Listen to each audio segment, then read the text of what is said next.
Commander Drak Thorn polished his obsidian battle claw as his ship, the Silent Talon, docked at Nexus Station. His four-person squad of elite mercenaries lounged around the command deck, each deadly in their own right. "Boss, you think this job's gonna pay enough for that retirement compound on Zephyr 9? Asked Laris, a blue-skinned sniper with 3 eyes and legendary patience. She was cleaning her custom rifle for the 20th time today. Drak snorted. "Probably just another boring escort mission. Rich folks always think their problems are worth premium rates."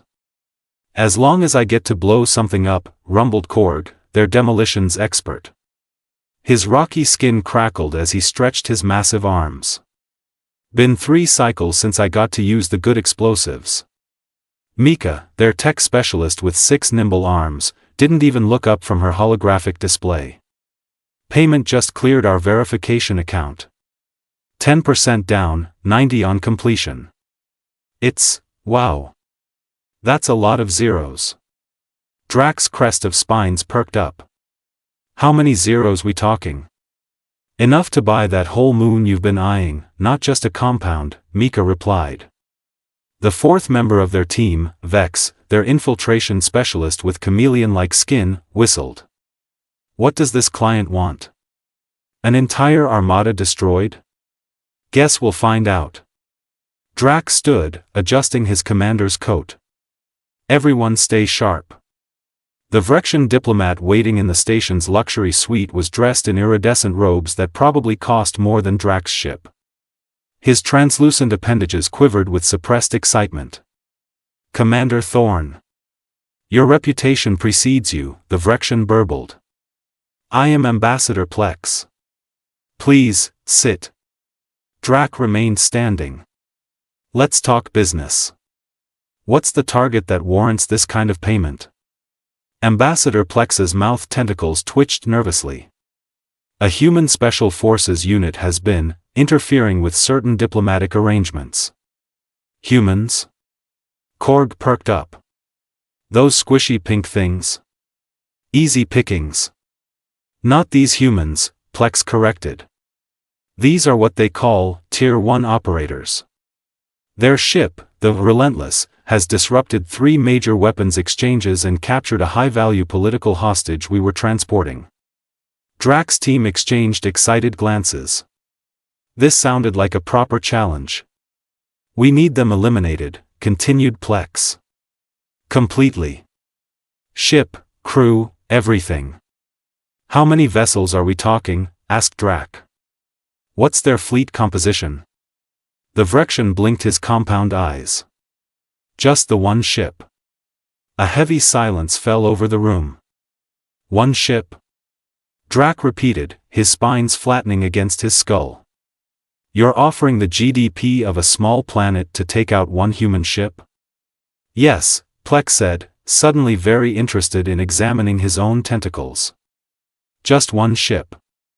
Drak stared at the Vrexian, then at the payment details, then back at the Vrexian.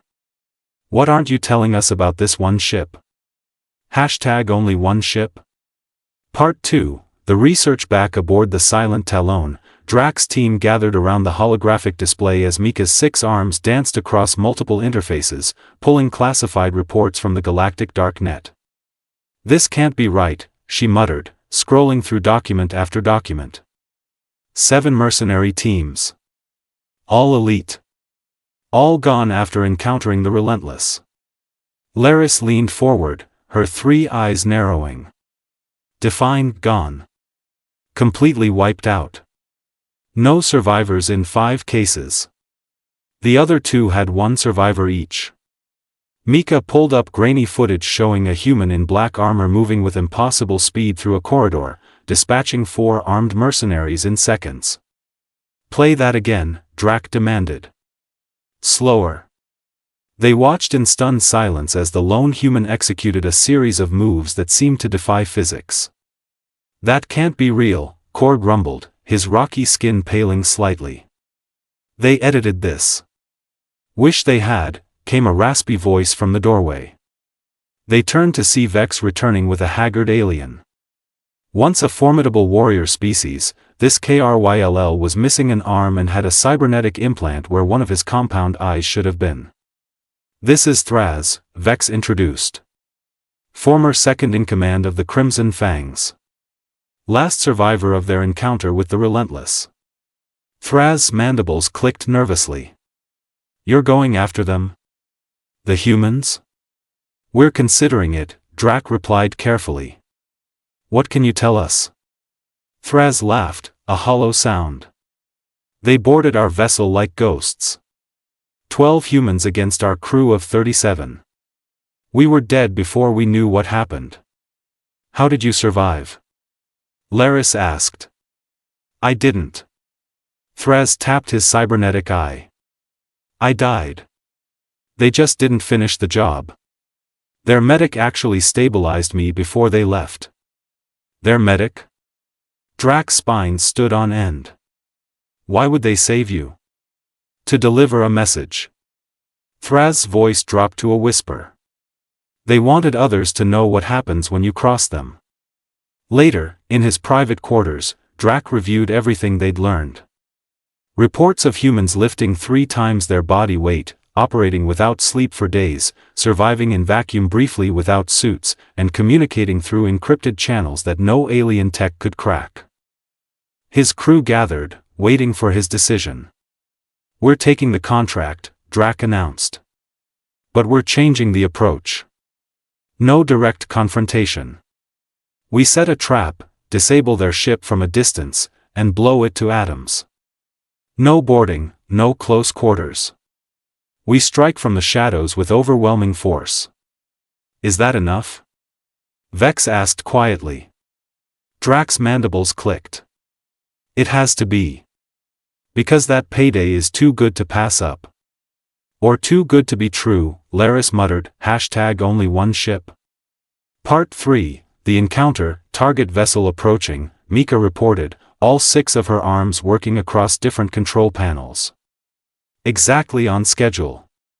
Drak nodded, observing the tactical display. His team had set up the perfect ambush in the debris field of an ancient space battle. 3 additional mercenary vessels hired with a portion of their advance payment were positioned at strategic points. The trap was set. They're not scanning, Laris observed from her sniper position on a nearby asteroid fragment. Either incredibly stupid or incredibly confident. Let's see how confident they are with their engines offline, Drak growled. All teams, execute on my mark, 3, 2, 1. Fire. 6 ion disruptors fired simultaneously, striking the Relentless from multiple angles. The human vessel shuddered, its drive core flickering before going dark. The ship drifted, seemingly powerless. Direct hit. All propulsion systems offline. Korg cheered, his rocky fists pounding the console. Like shooting spacefish in a vacuum barrel. Boarding teams, move in, Drak ordered. Remember, secure the bridge and engineering first. No survivors. 3 squads of mercenaries approached the disabled vessel. Drak watched from the silent talon as they breached the outer hull and entered. Boarding successful, reported the lead team. No resistance yet. This corridor is empty. Moving to, static replaced the transmission. Team Alpha, report, Drak demanded. Nothing but crackling silence answered. Team Beta, status? More static. Team Gamma? Nothing. Vex's skin paled to near translucent. That was too fast. Even for humans. Pull everyone back. Abort mission. Drak barked into the comms. A new voice crackled over their channel. Human. Female. Terrifyingly calm. This is Captain Morgan of the Relentless. Thanks for the boarding party. We were running low on testing subjects. Impossible, Mika whispered, her fingers racing across displays. Our ion barrage was detected a full minute before you fired, the human voice interrupted. We shut down our engines ourselves. Made it look good though, right? The tactical display suddenly blared warnings as 3 small objects detached from the Relentless, speeding toward their support ships. What are those? Drak demanded. Boarding pods, Vex realized with horror. They're counterattacking. The first support ship's comm erupted with screams before going silent. The second lasted 12 seconds longer. The third managed a broken transmission. They're not normal. How can they move so fast? They're everywhere. The humans are in the WAL, then nothing. Get us out of here. Drak screamed at Mika. Maximum thrust. Too late, Laris reported from her position. Her voice eerily calm. Something just attached to our hull. A terrible screeching sound echoed through the silent Talon as something cut through their outer plating. Korg loaded his heaviest weapon. Well, at least I'll go out fighting. Drak stared at the security feed showing a single human in black armor standing outside their airlock, placing what looked like a simple mechanical device on their supposedly unpickable lock. We've made a terrible mistake, he whispered, #only one ship? Part 4, The Escape, Abandoned Ship. Everyone to the escape pods now. Drak roared as emergency lights bathed the command deck in pulsing red. Mika's fingers flew across the console. I've locked down sections 3 through 7. That should slow them. The ship's internal comms crackled to life with a cheerful human voice. Hey there. Just wanted to let you know we've already bypassed those lockdowns. Nice try though. Korg hefted his biggest gun. I'll hold them at Junction B, buy you some time. No. Drak grabbed his rocky arm. We stay together. No heroics. A massive explosion rocked the ship. Not from the humans, from their own cargo hold. That was our munitions cache, Vex hissed, skin shifting to match the emergency lighting. They're using our own weapons against us. Pods are this way, Laris said, leading them down a side corridor. If we can just, she never finished the sentence. A small metal object bounced around the corner, releasing a dense cloud of gas. Laris dropped instantly. Korg staggered, then collapsed like a landslide. Masks on. Drak commanded, slapping his emergency breather in place. Only Drak, Mika, and Vex made it to the escape pod bay. As they scrambled into the last functioning pod, a human appeared at the far end of the corridor. Just one. Walking casually, as if out for a stroll. Go, go, go. Drak slammed the launch button as the human raised what looked like an absurdly primitive projectile weapon. The pod blasted away from the silent Talon just as bullets pinged off its closing hatch. Through the viewport, they watched their ship grow smaller, then erupt in a spectacular explosion.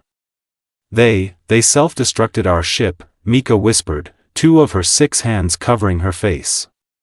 3 days later, in a dingy bar on the fringes of civilized space, Drak nursed a toxic beverage while Mika and Vex huddled nearby. News of their failure had spread fast. I don't understand, Drak muttered. We outnumbered them 4-1. We had better technology, better weapons, better ships. Didn't matter, Vex replied, his skin a dull gray of depression. They were playing a different game entirely. A grizzled mercenary captain approached their table. Heard you tangled with the Relentless. Obviously didn't go well. What do you know about them? Drak asked. Enough to never take a contract against them, the captain chuckled. Those aren't regular humans. They're what the humans themselves fear. Their own elite hunters. How do they do it? Mika asked. What makes them so lethal? The captain leaned in. Legend says it's because humans evolved as pursuit predators. They don't outfight you, they outlast you. They keep coming until you're too exhausted to fight back. Months later, in mercenary guilds across the galaxy, a new saying became popular, often delivered with nervous laughter: check the fine print on any contract. If the target is just one human ship, double the price, then turn it down anyway.